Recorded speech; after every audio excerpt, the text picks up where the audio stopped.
Alec Rowley. Could I pick up on this question of TTIP? And I mean, I think, David, you will know that there is widespread concern amongst trade unions within the UK, within Scotland, and many others. And the Parliament, this committee, is going to be doing quite a bit of work over the next month or two, taking evidence sessions on TTIP. But it comes back to a couple of points. The argument in terms of health, and the argument that was made at the referendum, was that if Scotland was an independent state, then it would be treated as such. The fact that it was a no vote means that it's part of the UK and the UK state, and therefore if health services are privatised in England but are not privatised in Scotland, that we could have a situation where these large corporations could actually be, and certainly the suggestion of this agreement, that they could basically sue the UK or sue the Scottish Government if we were not putting our health services that are privatised in England out in Scotland. Now, the Health Secretary, as I understand it, is taking legal advice on that, and in the coming weeks we would hope to be able to get that. But that is one of the major concerns. The Italian ambassador gave evidence to this committee a number of weeks ago and was quite specific in that if services are in the public sector, then they would not be part of the agreement. But that's the issue around health. But the very idea that you could have large American corporations basically suing, whether it be the Scottish Government or the UK Government, to try and get contracts and work, just does not seem to be something that would be acceptable. And back to the point, I think, that Ian Hudson made, is that we do certainly need to have some kind of transparency around this, because regardless of whether it's legitimate concerns or whether it's a feeding frenzy, the fact is that there is a growing concern, I think, right across not just Scotland but across the UK of the implications of TTIP. Mr Martin, I'm going to let you come back on that, and then I'll let you come in, Mr Coburn.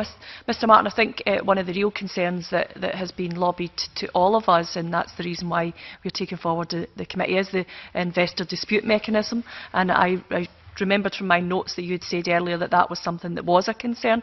So maybe in answering Alec Rowley's question, you could maybe answer that one as well. Yeah. Okay, thank you. Let me just say this. Morning, Alec. Let me just say at the outset that my group, I just want to speak for my group on this, and I'm the Socialist Group coordinator, so I lead for the whole of the Socialist Group on trade policy. We take the view that a good TTIP will be good for jobs and growth in the US. We're sceptical about some of the figures that the Commission bring out about the percentage of growth it would create or the specific number of jobs, because we really just don't believe you can do economic modelling to that extent. But we do believe the direction of travel with a good TTIP would be towards creating more jobs and stimulating growth. That said we have 3 red lines, and Alex, in a sense, touched on at least 2 of the 3. Firstly, we will not support any TTIP that damages public services. Secondly, we do not believe that TTIP should have investor-state dispute in it. And thirdly, Alec didn't mention this, but equally important, we don't believe it should lower consumer standards. You've probably heard about the debate that this might let chlorinated chicken or GMOs or whatever else into the European Union. And if I could just deal with them each very briefly, I'll try and be as brief as I can. But on public services, firstly, it should be made very clear that unless a service is privatised voluntarily, and that's the emphasis on voluntarily, it doesn't even come in the remit of trade agreements. So you cannot force privatisation.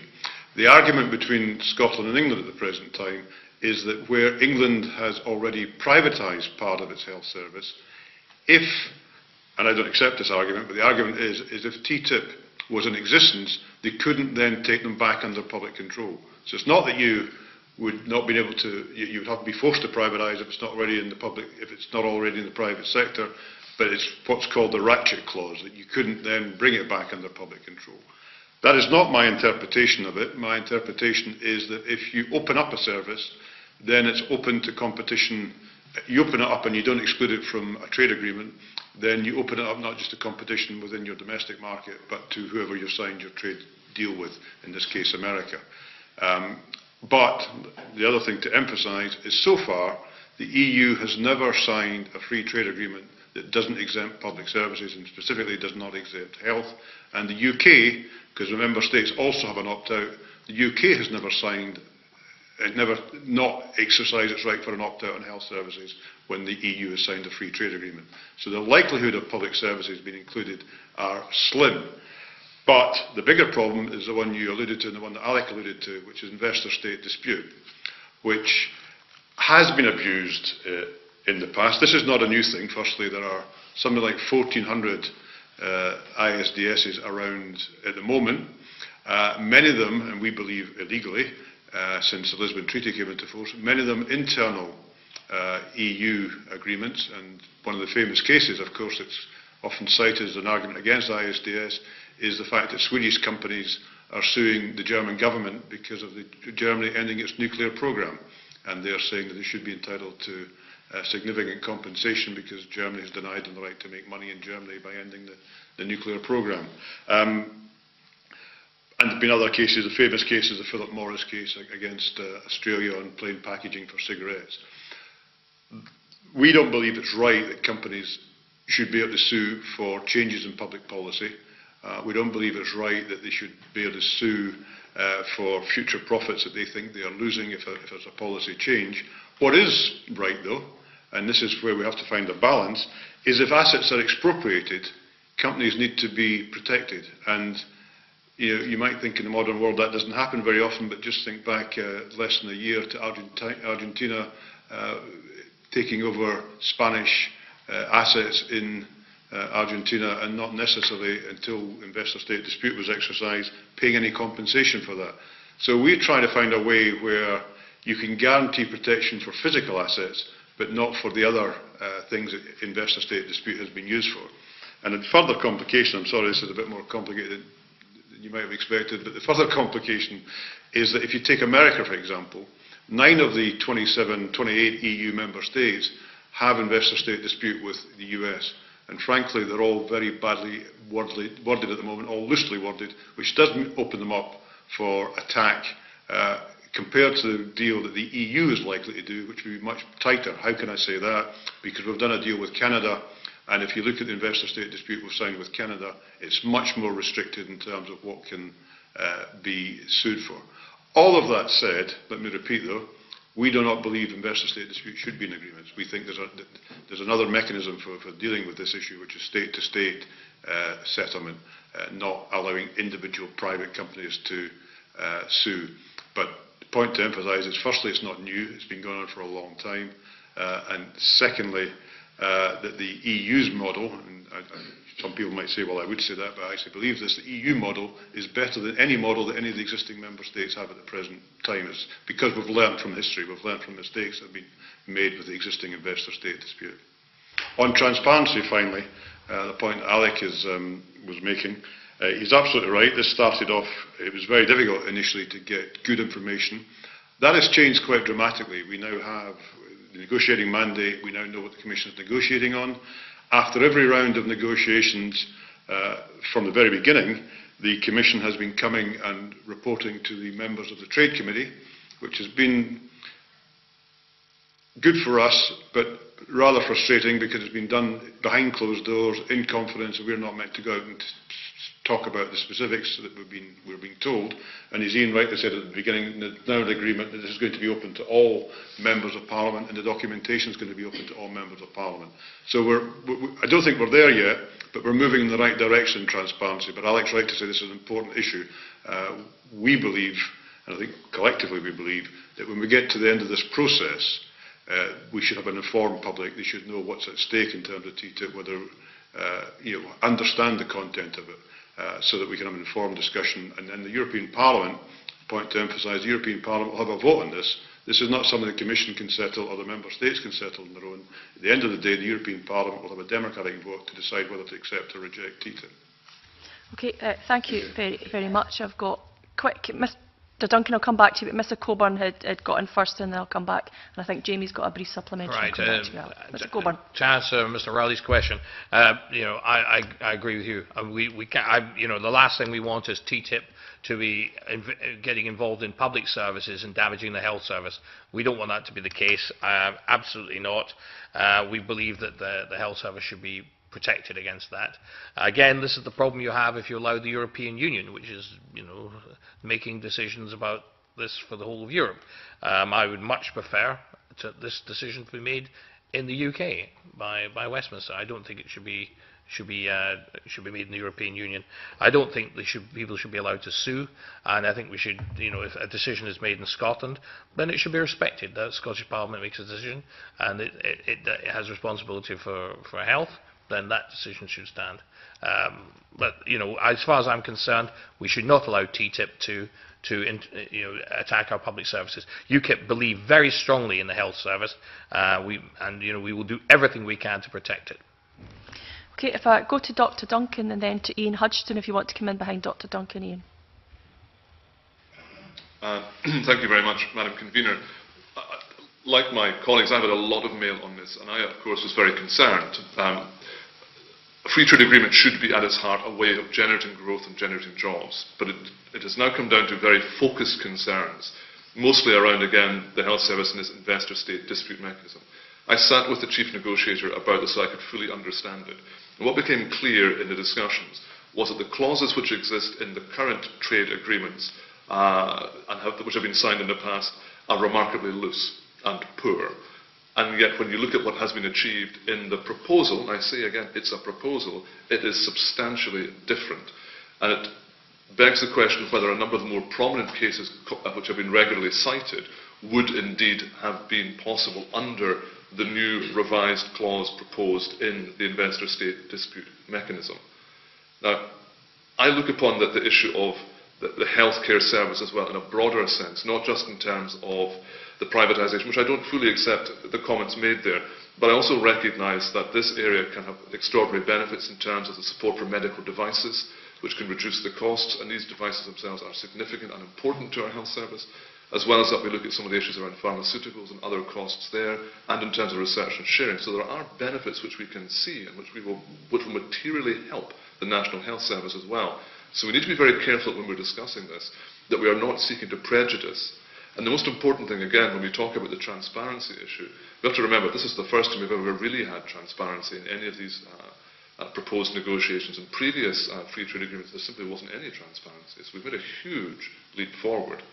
The important thing, again, is we are in the process just now of negotiating the language and the material, and importantly, if we are not satisfied, then we will not sign it off as a Parliament.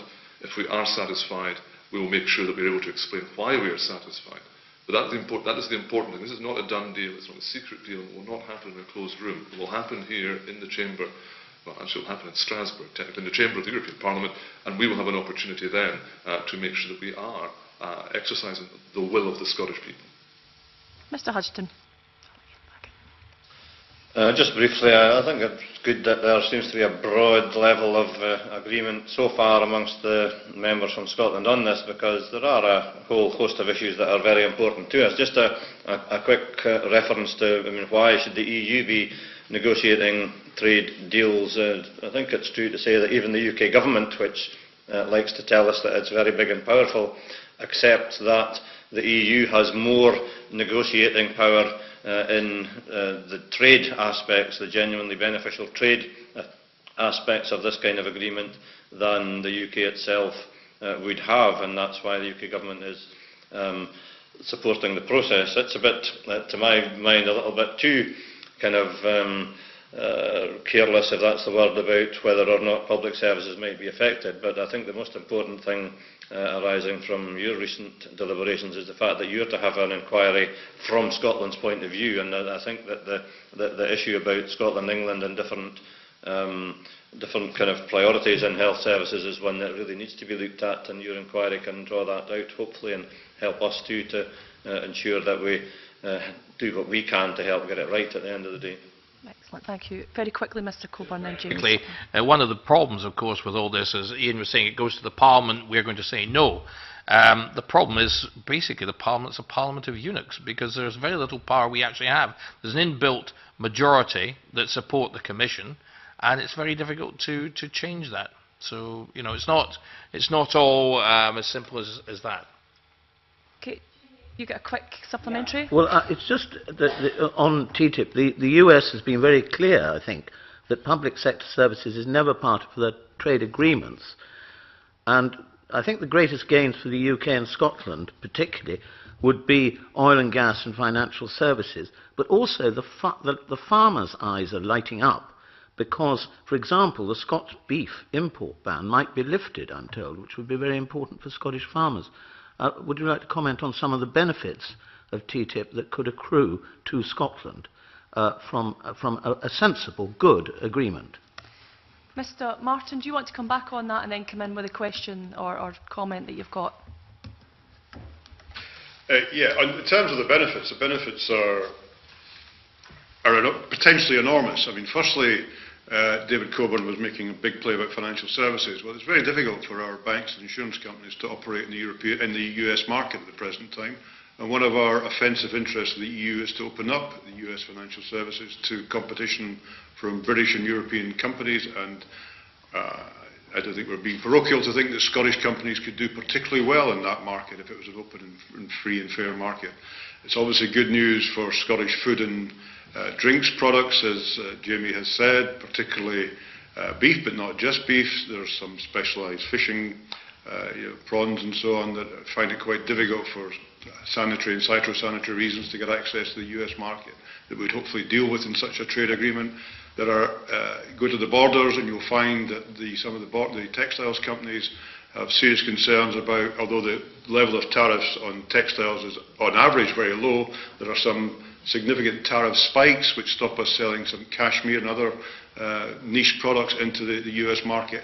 And I could go on. I mean, even very simple things like Livingston-based electronics companies who make small components find it difficult to be part of supply chains because of technical barriers to trade and so on. If we deal with all of this, it can be very good news in terms of connecting us to the US market. And maybe I'll just leave it at that. Thanks.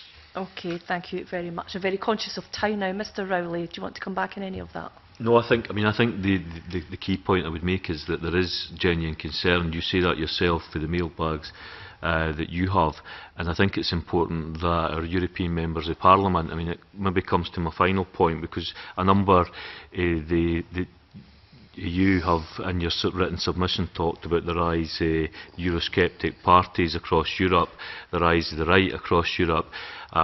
If we're going to address that, then this idea of openness, transparency, and if this is a major concern as it's coming across, then I think as MEPs it would be good to know what you're going to do to be much more proactive and pointing out the benefits and addressing the concerns. Any reaction to that? Well, Dr Duncan, sorry.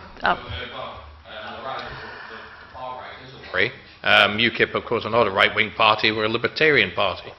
In many ways we agree with a lot of things the Labour Party say, so I think we're more libertarian than any other party in as much as we don't want to tell people what to do, whereas Liberal Democrats are extremely keen to tell you what to eat for breakfast, not smoking, not drinking, basically not having much fun at all. So we're a much more freedom-based party. There's little interference in people's lives. But obviously, if the more the European Union continues to interfere in people's lives without a democratic mandate, then, quite frankly, you're going to see the rise of the right in Europe, like Madame Le Pen and various other people.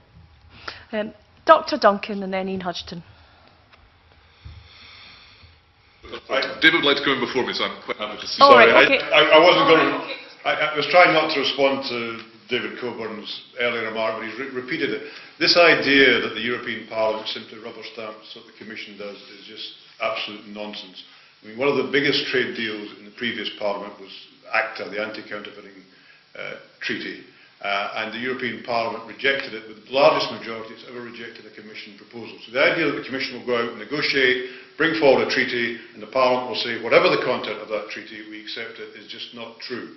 And we're going to have very tight and interesting debates when Singapore and Canada come before the European Parliament. It's not going to be automatic, it's not going to be rubber stamped. And TTIP, because of the attention that's been paid to TTIP, is going to be highly controversial if it comes to this European Parliament. I actually think the timescale in terms of negotiations and the legal scrubbing and all the rest of it will probably be the next European Parliament that deals with TTIP. But because of the public attention on TTIP, the idea that MEPs are just going to say yes, regardless of the content, is an absolute nonsense. And David should, if he wants to be a serious member of the European Parliament, should actually concentrate on the issues and actually make up his mind on the basis of the issues, not on simple prejudice. Dr Duncan. Yes, well, I'll just come back to a bit more prosaic approach then. I have tried to be as active as I can. So what I've done is I've written to I've sat with the chief negotiator, written to them. We've had responses back from the Director General for Trade. I have put that onto my website. I've also put alongside that a number of the questions which are frequently asked with the answers alongside that. We've had some correspondence with Len McCluskey, who's had a number of concerns. I've written to him directly with information, and I've said to him in a very open manner, please now come back to me with any other questions you might have. Please frame those, and I will pursue those as well. I'm wanting to make sure that I can ground out any concerns that anybody has. And I will always put that onto my website so that I can be as open and transparent as I possibly can be. If anyone has any questions, they can tweet me, they can mail me, they can write to me, and I will put all that information out there so that people can come back and query. So there should be no suggestion that we're not very active and very engaged and telling people what we're up to. Mr Hodgson. David Martin really said what I was going to say. I mean, it is completely and utterly untrue to suggest that the European Parliament has no power. In fact, the absolute contrary is the case on the vast majority of the legislative work that we do. Mr Coburn. Well, the various trade ministers of Europe could get together and agree a US trade deal and cut out the middleman, the EU, with all the flannel, money, expense, and all the rest of it, and confusion. It could all be probably done a lot faster and a lot more efficiently. But that being beside the point, a lot of things are agreed in Europe and are not exactly done by democratic means. And we all know that, and the people have spoken many times about this and did so in the general election by putting UKIP first. Catherine. The concerns Alec has been sharing, and we share those too, about making sure the constituents that are writing to us, and we have had thousands of expressions of interest in this, as I'm sure you all have as well.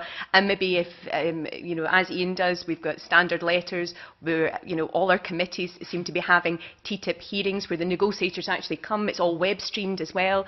It's, the things that we are trying to do to put people's concerns, and David is doing a fantastic job as the coordinator in the Socialist group to put those concerns forward, and the Trade Committee itself is doing, I think, an excellent job of holding people to. Each committee actually has a standing rapporteur on TTIP, so you would have had a standing, if you were in the European Parliament, you would have had a standing rapporteur of your members. That has never happened before. There are issues that have to be addressed clearly, and of course this is a negotiation. Nothing is done, no deal is done until it's final.